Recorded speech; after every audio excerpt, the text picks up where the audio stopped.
When I was a boy, I remember very vividly my teacher at school telling the school that a new era had dawned, that suddenly this marvellous new substance called plastic had been invented, and it was light and it was cheap and it could be used for a multitude of things.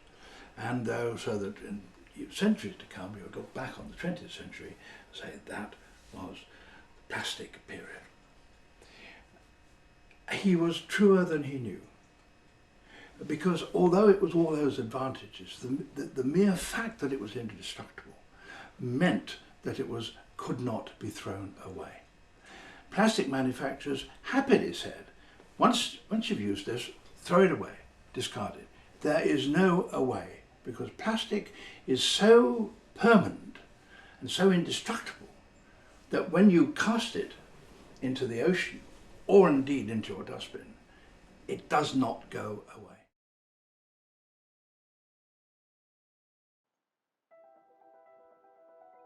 Hi, my name's Scott Mackenzie. I'm Living Rivers Officer for Derbyshire Wildlife Trust, and on a day-to-day basis I look after the health of our rivers in Derbyshire, and this can involve pollution control and also increasing the amount of biodiversity that's found both in and around our watercourses.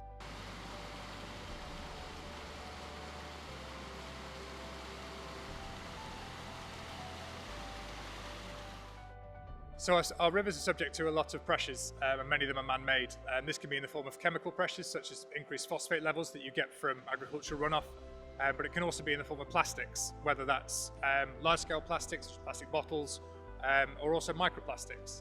And these microplastics enter the watercourses through, again, surface water runoff, so you can find them on car tread tyres, so that will erode some plastic off on the roads, and then it'll eventually get washed off into the watercourses.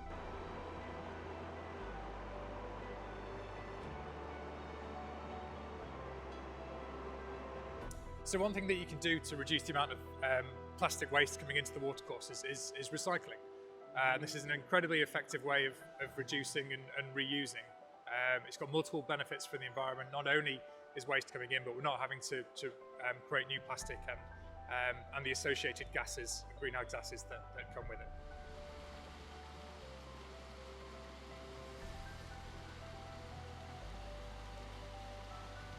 So fossil fuel is a substance like coal, so it's been in the ground for an awful long time and is essentially stored carbon.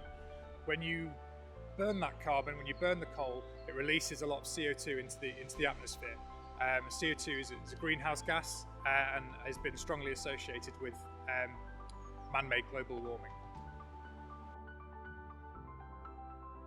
So the increase in temperature, in atmospheric temperature, that's associated with the greenhouse effect caused by the elevated carbon dioxide levels in the atmosphere can have dramatic effects on our watercourses. So not only is the air temperature increased, but the water temperature is increased as well.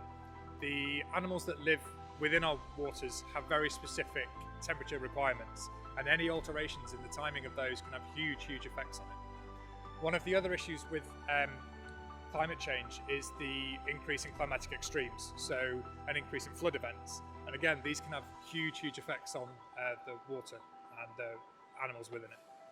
So our burning of fossil fuels and the associated increase in carbon dioxide that's produced is having a huge impact that we're being able to see already. It's resulting in the acidification of our oceans, which is leading to a collapse of coral reef structures. And in terms of our temperature increases, we're seeing range distributions of species that are either moving further north or higher to higher altitudes to follow what temperatures they can tolerate. So hydropower also isn't without its negatives. So one of my major roles as a Living Rivers Officer is to try and increase the amount of spawning migratory fish such as salmon and eel in the River Derwent and its surrounding tributaries. Currently this is an issue because of structures that you can see behind me, such as weirs. These are essentially a wall in the river and don't allow any fish to go past them. If you wanted to put more hydropower schemes in a river, you would need more structures in the river that may hinder fish migration.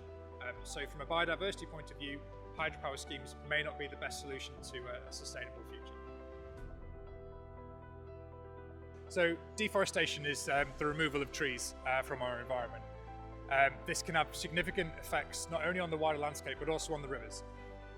So the trees essentially knit the soil together.